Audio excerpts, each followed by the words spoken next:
தமிழ் மொழியின் பால் மாணவர்களுக்கு இருக்கும் ஆர்வத்தை மேலும் ஊக்குவிக்க சமூக அளவில் பல்வேறு முயற்சிகள் மேற்கொள்ளப்படுகின்றன. தெலுங்கு சமூக மன்றம் அத்தகைய ஒரு முயற்சியில் இறங்கியது. தெலுங்கு சமூக மன்றத்தின் இந்திய நற்பணி செயற்குழு நேற்று மாலை ஒரு போட்டி நிகழ்ச்சியை நடத்தியது. வாய்ப்பாட்டு, வாசித்தல், கதை சொல்லுதல், கட்டுரை எழுதுதல், பேச்சு போட்டி ஆகிய பிரிவுகளில் மாணவர்கள் புகுந்து விளையாடினர்.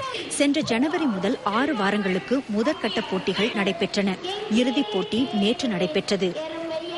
தெலுங்கு இந்திய நற்பணி செயற்குழு நடத்தி வர்ற போட்டியில் கடந்த 6 ஆண்டுகளாக நான் கலந்து கொண்டிருக்கேன். சில முறை நான் தோல்வி பெற்றிருக்கேன், சில தடவை வெற்றியும் பெற்றிருக்கேன். மற்ற மாணவர்கள் இந்த பேசிய பேச்சு போட்டியில் எனக்கு பயனுள்ளதாக அமைஞ்சிச்சு. நானும் நல்லா பேசினேன். அவங்க பேசினதையும் நான் பார்த்து நானும் என்னை இன்னும் கொஞ்சம் மேம்படுத்திக் கொள்வேன். தமிழ் மொழியில் தங்களுக்கு இருக்கும் அறிவையும் திறமையையும் வெளிப்படுத்த மாணவர்களுக்கு இது ஒரு நல்ல வாய்ப்பாக அமைந்தது.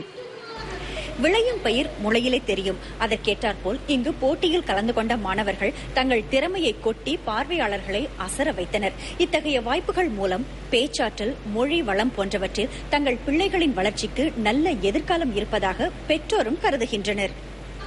மேடையில் பிள்ளைகள் தமிழில் சரளமாக பேசியும் எல்லா போட்டிகளிலும் திறம்பட செய்திருப்பதையும் பார்த்து பூரித்து போயினர் பெற்றோர்.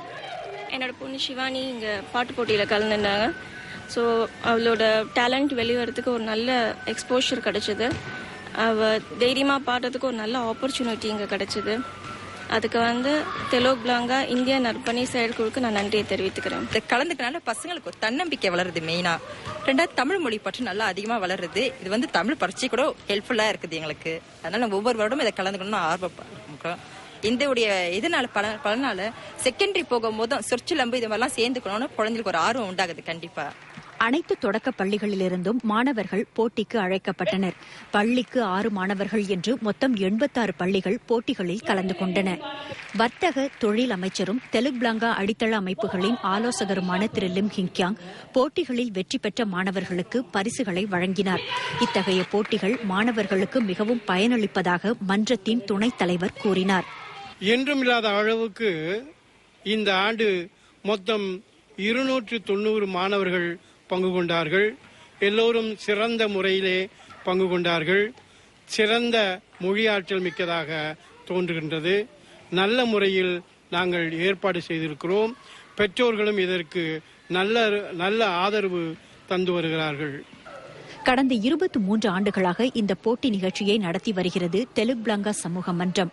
மாணவர்களின் தமிழ் மொழி புழக்கத்தை வளர்த்துக் கொள்ள இத்தகைய போட்டிகள் எந்த அளவுக்கு கை கொடுக்கும் என்பதை இந்த நிகழ்ச்சி எடுத்துக் காட்டியது.